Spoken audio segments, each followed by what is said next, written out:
Everything we know about the iPhone release schedule is about to break.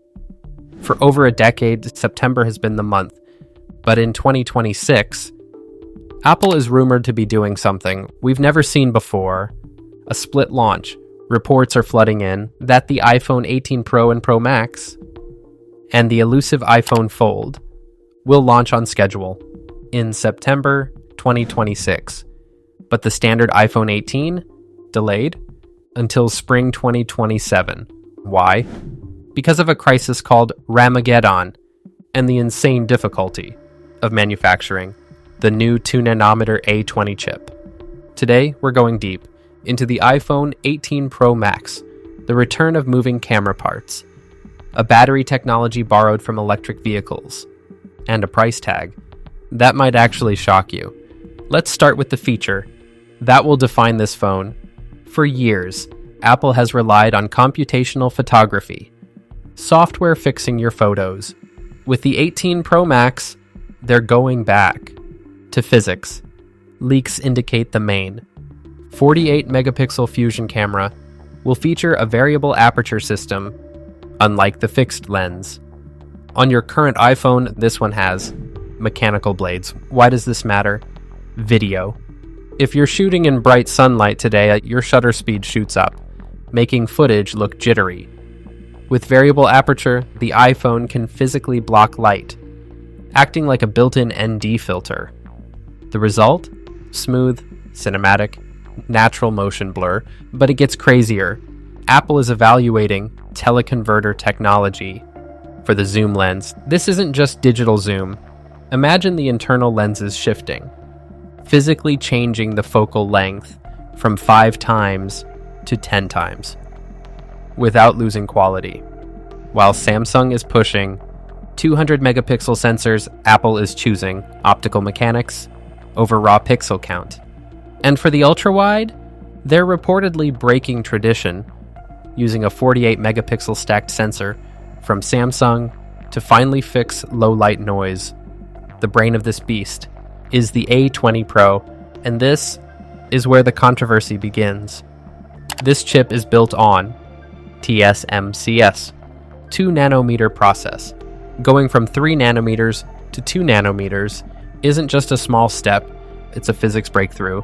Expect around a 15% performance boost, but a massive 30% jump in power efficiency. Apple is also rumored to use WMCM packaging, wafer-level multi-chip module. Basically, they're stacking the memory directly on the processor wafer.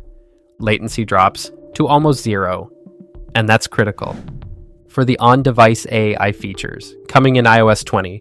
But this performance comes at a cost. A 2 nanometer wafer costs nearly $30,000 to produce. That's significantly higher than the current generation. And it's the main reason the base iPhone 18 might be delayed. Apple simply can't make enough of these chips for everyone at once. On the front, the dynamic island is going on a diet. Leaks from Ice Universe suggest the cutout will be about 35% narrower, shrinking from roughly 20 millimeters to just 13. They're doing this by burying the Face ID flood illuminator under the display glass. We're not at the invisible camera stage yet. That's likely 2027, but this is a step closer to the all-screen dream. For colors, say goodbye to the bright shades.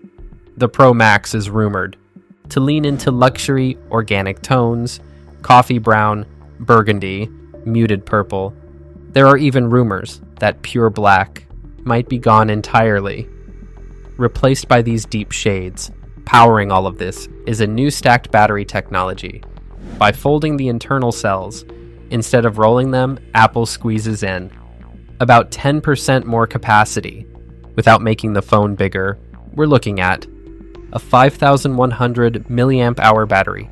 Combine that massive battery with the ultra-efficient 2 nanometer A20 chip and the new in-house C2 modem, and the 18 Pro Max could become the first true 2-day iPhone.